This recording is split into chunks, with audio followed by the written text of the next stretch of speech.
Il n'y avait pas un pouce de terrain qui ne présentât une paire d'yeux tout grands ouverts. Depuis la barre placée devant le tribunal jusqu'aux coins les plus reculés des galeries, tous les regards étaient fixés sur un seul homme, le juif. Devant lui, derrière lui, à droite, à gauche, en tous sens. Il était là, debout, encadré dans un firmament émaillé d'yeux étincelants. Il était là au milieu de cette gloire de lumière vivante, une main appuyée sur la balustrade de bois placée devant lui, l'autre posée derrière son oreille, la tête penchée en avant pour saisir plus distinctement chaque mot prononcé par le président qui faisait le résumé de l'affaire. Parfois il dirigeait ses regards vers les jurés, pour observer l'effet que produisait sur eux la circonstance la plus légère en sa faveur, et quand les charges qui pesaient sur lui étaient prouvées avec une clarté terrible, il regardait son avocat comme pour lui adresser un appel muet et le supplier de tenter encore un effort pour le sauver. C'était sa seule manière de trahir son anxiété, car il ne faisait pas un mouvement. Il n'avait presque pas bougé depuis le commencement du procès, et quand le président cessa de parler, il garda la même attitude et resta immobile et attentif, les yeux toujours fixés sur lui, comme s'il l'écoutait encore. Un léger mouvement dans la cour le rappela au sentiment de sa position. Il regarda autour de lui. Les jurés étaient réunis pour délibérer. Il promena ses regards sur la galerie et put voir que les gens montaient les uns sur les autres pour apercevoir sa figure. Ceux-ci braquaient sur lui leurs lorgnettes, tandis que ceux-là, sur le visage desquels se peignait l'horreur et le dégoût, s'entretenaient à voix basse avec leurs voisins. Quelques-uns, c'était le petit nombre, semblaient ne pas faire attention à lui et attendre avec impatience le verdict du jury en s'étonnant de la lenteur de la délibération. Mais il n'y avait pas dans l'auditoire, même parmi les femmes qui se trouvaient là en grand nombre, une seule figure sur laquelle il pût lire la moindre sympathie pour lui, ou dont l'expression trahit autre chose que le vif désir de le voir condamné. Tandis qu'il considérait tout cela d'un œil égaré, un profond silence se fit tout à coup. Il regarda derrière lui et vit que les jurés s'étaient retournés du côté du président. C'était seulement pour demander la permission de se retirer. Il les considéra attentivement, un à mesure qu'ils sortaient, pour tâcher de deviner de quel côté pencherait la majorité. Ce fut en vain. Le geôlier lui toucha l'épaule. Il le suivit machinalement jusqu'au prétoire et s'assit. Si on ne lui avait montré le siège placé devant lui, il ne l'eût pas aperçu. Il regarda encore du côté de la galerie. Parmi les spectateurs, les uns étaient en train de manger, les autres s'éventaient avec leurs mouchoirs, car il faisait très chaud dans la salle. Un jeune homme était occupé à crayonner sur un album les traits de l'accusé. Curieux de savoir si le croquis était ressemblant, et profitant d'un moment où l'artiste était occupé à tailler son crayon, il se pencha pour regarder l'esquisse, comme eût pu le faire un spectateur indifférent. De même, quand il dirigeait ses regards vers le juge, il était tout occupé d'examiner son costume en détail, de rechercher ce que ça pouvait coûter, comment ça se mettait, etc. Il avisa un vieux monsieur qui rentrait après une demi-heure d'absence. Il se demanda si cet homme était sorti pour aller dîner, où il avait été, ce qu'il s'était fait servir, et continua de se livrer à ce genre de réflexions insouciantes jusqu'à ce qu'un nouvel objet attirât son attention pour faire naître en lui d'autres pensées tout aussi saugrenues. Ce n'était pas que pendant tout ce temps il eût pu se soustraire un instant à l'effroyable idée que sa fosse était ouverte à ses pieds. Cette pensée était toujours présente à son esprit, mais d'une manière vague et générale, et il ne pouvait y arrêter son esprit. Ainsi, tandis qu'il frissonnait de terreur et devenait rouge comme le fer en songeant qu'il allait bientôt mourir, il se mettait involontairement à compter les barreaux de la grille du tribunal, s'étonnait d'en voir un cassé, et se demandait si on le raccommoderait ou si on le laisserait comme ça. Il songeait avec horreur à l'échafaud, à la potence, puis s'arrêtait pour regarder un homme qui arrosait les dalles afin de les rafraîchir, et revenait ensuite à ses sinistres pensées. Enfin on entendit crier « Silence !» et chacun retint sa respiration en portant ses regards vers la porte. Les jurés rentrèrent et passèrent tout près de lui. Il ne put rien lire sur leurs visages.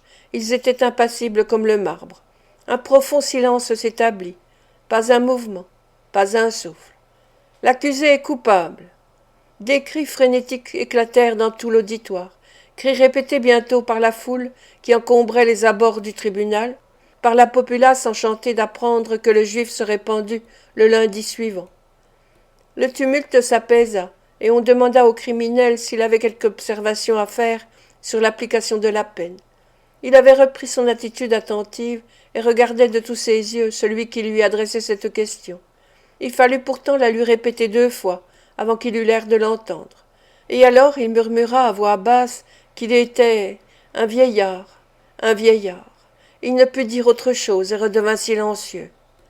Le juge se couvrit du bonnet noir. Le juif ne bougea pas. Il avait conservé la même indifférence apparente. Cette sinistre formalité arracha un cri à une femme de la galerie. Le juif regarda vivement de ce côté, comme s'il était fâché de cette interruption, et se pencha en avant d'un air encore plus attentif. Les paroles qu'on lui adressait étaient solennelles et émouvantes, la sentence horrible à entendre, mais il restait immobile comme une statue, sans qu'un seul muscle de son visage se mît en jeu. L'œil hagard, il restait penché en avant, la mâchoire pendante, quand le geôlier lui toucha le bras et lui fit signe de le suivre. Il regarda un instant autour de lui d'un air hébété et obéit.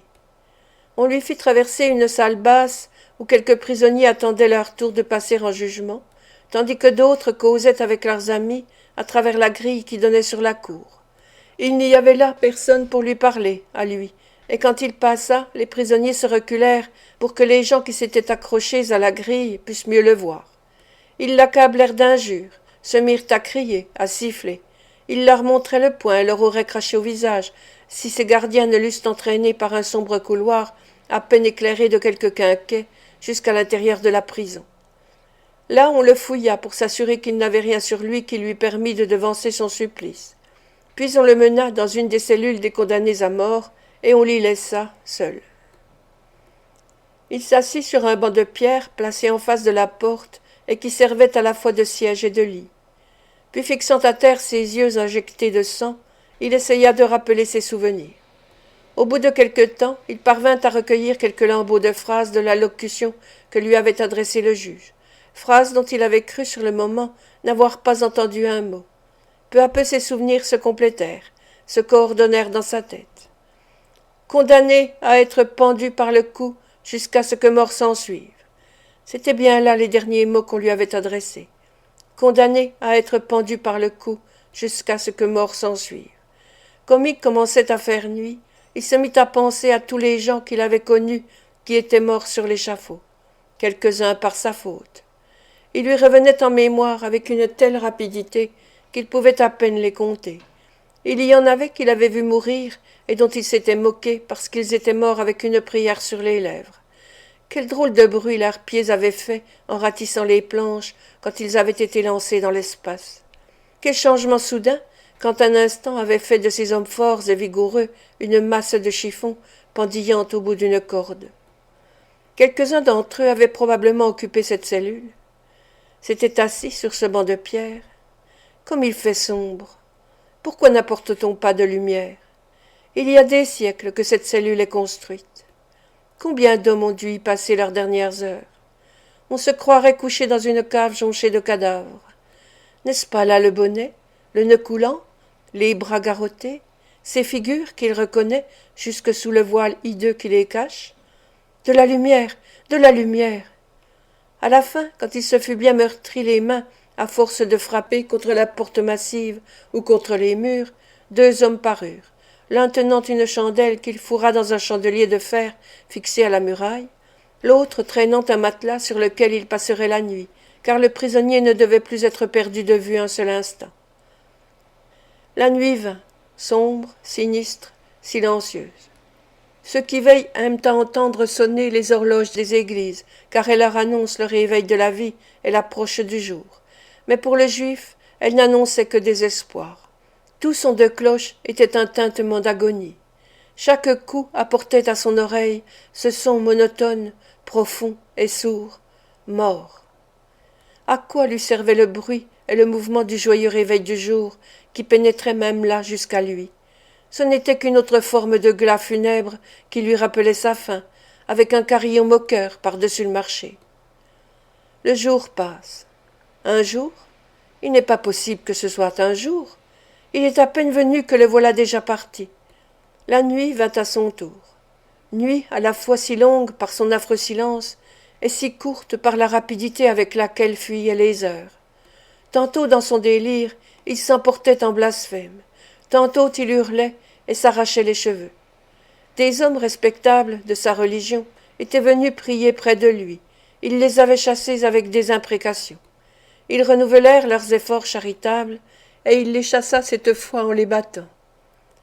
Vint le samedi soir. Il n'avait plus qu'une nuit à vivre après. Comme il y songeait, le jour parut, on était au dimanche. Ce ne fut que le soir de ce dernier et terrible jour que la pensée de sa situation désespérée et de l'effroyable dénouement auquel il touchait s'offrit à son esprit dans toute son horreur. Non qu'il eût eu un seul instant l'espoir d'être gracié, mais il n'avait jusqu'alors entrevu que d'une manière vague la possibilité de mourir sitôt. Il n'avait presque jamais adressé la parole aux deux gardiens qui se relevaient tour à tour pour le surveiller et qui, de leur côté, ne faisaient rien pour attirer son attention. Il s'était tenu immobile sur son banc, rêvant tout éveillé. Maintenant il se levait à chaque instant, la peau brûlante et l'écume à la bouche, et parcourait convulsivement son étroite cellule dans un tel paroxysme de terreur et de colère que ses gardiens eux-mêmes, bien que familiarisés avec de tels spectacles, reculaient d'horreur et d'épouvante. Enfin il devint si effrayant qu'un seul homme ne suffit plus pour le surveiller, et que les deux geôliers restèrent ensemble près de lui. Il s'étendit sur sa couche de pierre et pensa au passé. Il avait été blessé, le jour de sa capture, par quelques-uns des projectiles que lui avait lancés la foule. Sa tête était enveloppée de bandes. Ses cheveux roux retombaient sur son visage livide, et sa barbe inculte était hideuse à voir. Ses yeux brillaient d'un feu terrible. Sa peau rugueuse et sale était toute craquelée par la fièvre qui le consumait. 8, 9, 10 heures. Si ce n'était pas une farce qu'on lui faisait pour l'effrayer, si c'était bien de vraies heures qui sonnaient ainsi l'une après l'autre, où serait-il quand les aiguilles auraient fait le tour du cadran? 11 heures. Le son de l'heure précédente vibrait encore à son oreille. Le lendemain, à 8 heures, il marcherait à la mort, sans autre ami pour suivre ses funérailles que lui-même. Et à 11 heures, ces murs redoutables de Newgate, qui ont dérobé tant de souffrances, tant d'inexprimables angoisses, non seulement aux yeux, mais encore et trop longtemps à la pensée des hommes, n'avaient jamais été témoins d'une scène pareille. Les gens qui passaient le long de la prison, et qui se demandaient peut-être ce que faisait en ce moment le criminel qui devait être pendu le lendemain, n'en auraient pas fermé l'œil de la nuit s'ils avaient pu seulement le voir tel qu'il était alors au fond de sa cellule. Pendant toute la soirée, de petits groupes de 2 ou 3 personnes vinrent à chaque instant à la porte de la prison, demander d'un air inquiet si l'on avait reçu avis d'une commutation de peine. On leur répondait que non, et ils se hâtaient d'aller faire part de cette bonne nouvelle aux gens qui stationnaient en foule dans la rue. On se montrait la porte par où sortirait le condamné, l'endroit où s'élèverait la potence. Vers minuit, la foule s'écoula comme à regret, et peu à peu la rue redevint déserte et silencieuse. On avait fait évacuer les abords de Newgate, et disposé quelques solides barrières peintes en noir pour contenir la foule sur laquelle on comptait, quand M. Brownlow, accompagné d'Olivier, se présenta au guichet de la prison et exhiba un permis de pénétrer jusqu'au condamné, signé d'un des shérifs. On le fit entrer sur-le-champ. « Est-ce que ce jeune monsieur vient avec vous » demanda à M. Brownlow, l'homme chargé de les conduire à la cellule du juif. « Ce n'est pas un spectacle à montrer à un enfant, monsieur. » « Aussi ne venons-nous pas par curiosité, mon ami, » répondit M. Brownlow. « Si je tiens à être introduit près du criminel, c'est à cause de cet enfant qu'il a connu dans le temps qu'il poursuivait avec succès la carrière de ses forfaits. J'ai cru qu'il était bon de le lui faire voir en ce moment, dût-il en éprouver quelque peine et quelque frayeur. » M. Brownlow avait dit ces quelques mots assez bas pour qu'Olivier ne pût les entendre. L'homme porta la main à son chapeau et, regardant les deux visiteurs avec une certaine curiosité, ouvrit une porte en face de celle par laquelle ils étaient entrés et les conduisit jusqu'aux cellules par des couloirs sombres et tortueux. « C'est par ici, dit-il en s'arrêtant dans un endroit obscur où 2 ouvriers étaient en train de faire en silence quelques préparatifs. C'est par ici qu'il doit passer. Vous pouvez voir d'ici la porte par laquelle il doit sortir. » Il leur fit traverser une cuisine pavée, garnie de la batterie de cuivre nécessaire pour préparer la nourriture des prisonniers, et leur montra du doigt une porte. Près de là était, en haut, une grille ouverte où l'on entendait des voix et des coups de marteau. On était en train de monter l'échafaud. De là, ils passèrent dans une cour, après avoir franchi plusieurs lourdes portes, à chacune desquelles se trouvait un geôlier. Ils montèrent quelques marches et arrivèrent dans un corridor, le long duquel on voyait une rangée de portes massives. Le geôlier leur fit signe de s'arrêter et frappa à une des cellules avec son trousseau de clefs. Les deux gardiens du juif, après un court entretien à voix basse, sortirent dans le corridor en s'étirant les membres, satisfaits d'avoir un moment de répit, et firent signe aux visiteurs de suivre le geôlier dans la cellule. Le condamné était assis sur son lit et se balançait à droite et à gauche, moins semblable à un homme qu'à une bête féroce. Il était évidemment absorbé par le souvenir de sa vie passée, car il continua à marmotter des paroles incohérentes, sans paraître s'apercevoir de la présence des nouveaux venus, qu'il prenait sans doute pour des personnages imaginaires qui jouaient un rôle dans sa vision. « Bravo, Charlotte, disait-il. C'est un coup de maître. Et Olivier donc? Ah ah, et Olivier donc? Le voilà devenu un monsieur. Menez coucher cet enfant. » Le geôlier prit la main d'Olivier, lui dit tout bas de n'avoir pas peur, et continua à regarder sans parler. « Menez-le coucher, dit le juif. M'entendez-vous? Il a été la cause indirecte de tout ceci. Ça me vaudra de l'argent d'en faire un voleur. Guillaume, coupe la gorge à Bolter. Ne t'inquiète pas de la jeune fille, coupe la gorge à Bolter. Enfonce tant que tu pourras, scie-lui la tête. Fedjin, dit le geôlier. Me voici, dit le juif, en reprenant aussitôt l'air attentif qu'il avait gardé pendant son procès. Je suis un vieillard, milord, un pauvre vieillard. Voici, dit le geôlier en lui posant la main sur la poitrine pour le faire asseoir, voici quelqu'un qui veut vous voir et vous faire quelques questions, je suppose. Fedjin, êtes-vous un homme? Je ne le serai plus longtemps, dit le juif en levant la tête avec une expression de rage et de terreur. Malédiction sur eux tous! Quel droit ont-ils de m'envoyer à la boucherie? Comme il disait ces mots, il aperçut Olivier et M. Brownlow, et se reculant jusqu'au bout du banc, il demanda ce qu'ils faisaient là. Du calme, Fedjin, dit le geôlier en le maintenant sur le banc. Dites ce que vous voulez dire, monsieur, mais dépêchez-vous, s'il vous plaît, car il devient de plus en plus furieux. Vous avez des papiers, dit M. Brownlow en s'approchant, qui vous ont été confiés pour plus de sûreté par un individu appelé Monks. C'est un mensonge tout du long, répondit le juif. Je n'en ai pas, je n'en ai jamais eu. Pour l'amour de Dieu, dit M. Brownlow d'un ton solennel, ne parlez pas ainsi à cette heure suprême, mais dites-moi où ils sont. Vous savez que Saïx est mort, que Monks a tout avoué, que vous n'avez aucun intérêt à rien cacher. Où sont ces papiers? Olivier, dit le juif en faisant signe à l'enfant, venez près de moi que je vous parle à l'oreille. Je n'ai pas peur, dit Olivier à voix basse en quittant la main de M. Brownlow. Les papiers, lui dit le juif en l'attirant près de lui, sont dans un sac de toile caché dans un trou au-dessus de la cheminée de la chambre du premier étage.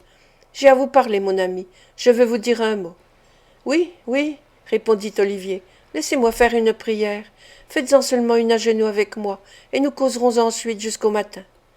Sortez, sortez, dit le juif en poussant l'enfant vers la porte et en jetant autour de lui des regards effarés. Dites que j'ai été me coucher pour dormir, ils vous croiront. Vous pouvez me tirer d'ici. Vite, vite. Oh, que Dieu pardonne à ce malheureux, dit l'enfant en fondant en larmes. C'est bien, nous y voilà, dit le juif. Sortons d'abord par cette porte. Si je frissonne et si je tremble en passant devant la potence, n'y faites pas attention. Mais hâtez le pas. Allons, allons, dépêchons-nous. Avez-vous quelque autre question à lui faire? Demanda le geôlier. Aucune, répondit M. Brownlow. Si j'avais l'espoir de le rappeler au sentiment de sa situation. N'y comptez pas, monsieur, répondit le geôlier en secouant la tête. Ce que vous avez de mieux à faire, c'est de vous retirer. Il ouvrit la porte de la cellule et les gardiens rentrèrent. Dépêchons-nous, s'écria le juif. Plus vite, plus vite. Les deux gardiens se saisirent de lui firent lâcher Olivier et le repoussèrent vers le fond de la cellule. Il se mit à se débattre et à lutter avec l'énergie du désespoir en poussant des cris si perçants que malgré l'épaisseur des murs, M. Brownlow et Olivier les entendirent jusque dans la rue.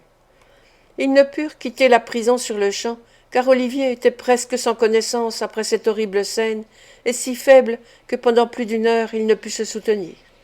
Il commençait à faire jour quand ils sortirent. Il y avait déjà foule sur la place. Les fenêtres étaient encombrées de gens occupés à fumer ou à jouer aux cartes pour tuer le temps. On se bousculait dans la foule, on se querellait, on plaisantait. Tout était vie et mouvement, sauf un amas d'objets sinistres qu'on apercevait au centre de la place. La potence, la trappe fatale, la corde, enfin tous les hideux apprêts de